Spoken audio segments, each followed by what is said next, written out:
क्या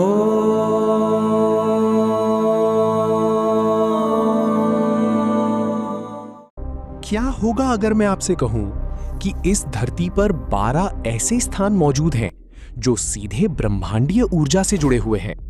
और हैरानी की बात यह है, इन सभी जगहों का जिक्र हजारों साल पहले ही किया जा चुका है। ना कोई सैटेलाइट, ना कोई मॉडर्न साइंस।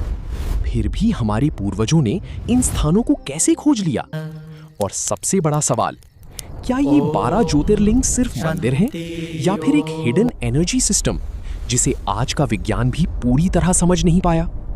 इस वीडियो के अंत तक आपकी सोच पूरी तरह बदलने वाली है।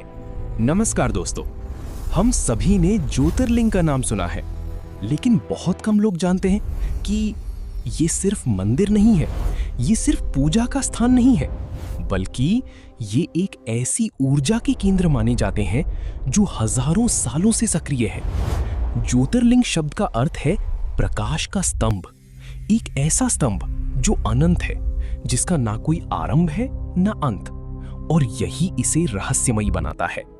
बहुत समय पहले जब सृष्टि की शुरुआत ही हुई थी, तब एक सवाल उठा, सबसे बड़ा कौन है? ब्रह्मा, जो सृष्टि के रचयिता हैं, या विष्णु, जो सृष्टि का पालन करते हैं? ये विवाद धीरे धीरे बढ़ता गया और तभी अचानक उनके बीच प्रकट हुआ एक अनंत प्रकाश का स्तंभ, इतना विशाल कि उसकी रोशनी से पूरा ब्रह्मांड जगमगा उठा। विष्णु जी बोले, मैं इसका अंत खोज कर दिखाऊंगा, और वो वराह बनकर नीचे की ओर निकल पड़े। ब्रह्मा जी हंस बनकर ऊपर उड़ गए। समय बीतता गया, सदियां, युग, लेकिन अंत नहीं मिला, शुरुआत नहीं मिली। विष्णु जी थक कर वापस आ गए और उन्होंने सच स्वीकार किया, मैं नहीं खोज पाया। लेकिन ब्रह्मा जी, उन्होंने झूठ बोल दिया, और तभी वो स्तंभ फट पड़ा और उसमें से प्रकट हुए महादेव। उनकी आवाज गूंजी, मैं ही सृष्टि का आरंभ हूं, मैं ही अंत हूं। और उसी क्षण वो अनंत प्रकाश बन गया, ज्योतिर्लिंग। लेकिन असली रहस्य अब शुरू होता है। अगर ये सिर्फ एक घटना थी, तो फिर 12 अलग अलग ज्योतिर्लिंग क्यों? क्या ये सभी स्थान किसी खास पैटर्न में है? क्या ये किसी एनर्जी ग्रिड का हिस्सा हो सकते हैं? कुछ शोध बताते हैं कि प्राचीन मंदिर अक्सर उन जगहों पर बनाए गए हैं जहां पृथ्वी की ऊर्जा सबसे अधिक होती है। इन्हें आज के समय में जियोमैग्नेटिक पॉइंट्स कहा जाता है। अब सोचिए, क्या हमारे ऋषि मुनि इन एनर्जी पॉइंट्स को जानते थे? क्या उन्होंने इन्हीं जगहों पर ज्योतिर्लिंग स्थापित किए? और अगर ऐसा है, तो ये सिर्फ धर्म नहीं, बल्कि एक एडवांस्ड साइंस भी हो सकता है। अब हम सिर्फ नाम नहीं लेंगे, हम समझेंगे हर ज्योतिर्लिंग का अनुभव। सोमनाथ, समुद्र के किनारे खड़ा, जहां लहरों की आवाज में भी एक अलग कंपन महसूस होता है।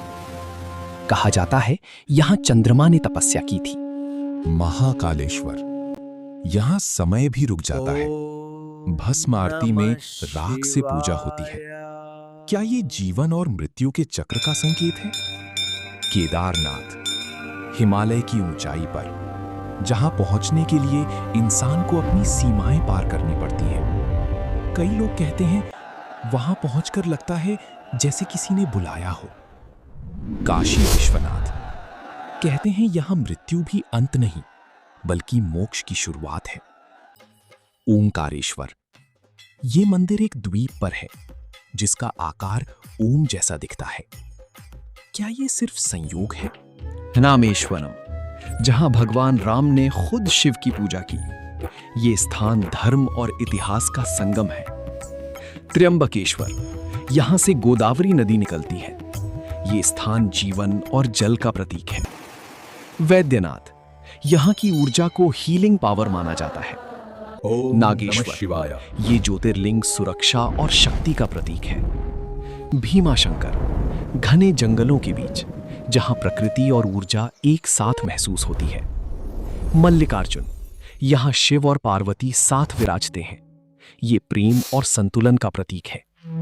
घृष्णेश्वर ये अंतिम ज्योतिर्लिंग है, जहां भक्ति अपने सबसे शुद्ध रूप में दिखाई देती है।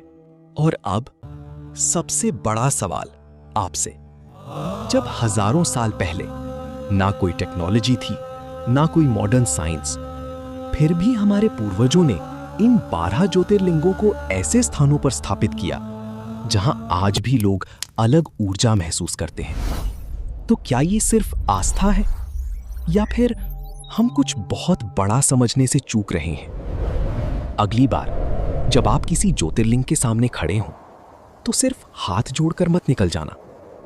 एक पल के लिए आंखें बंद करना और महसूस करना, क्या वहां सच में कुछ अलग है? क्या वो ऊर्जा सिर्फ कल्पना है या हकीकत? क्योंकि कुछ रहस्य ऐसे होते हैं जिन्हें समझा नहीं जा सकता, सिर्फ महसूस किया जा सकता है।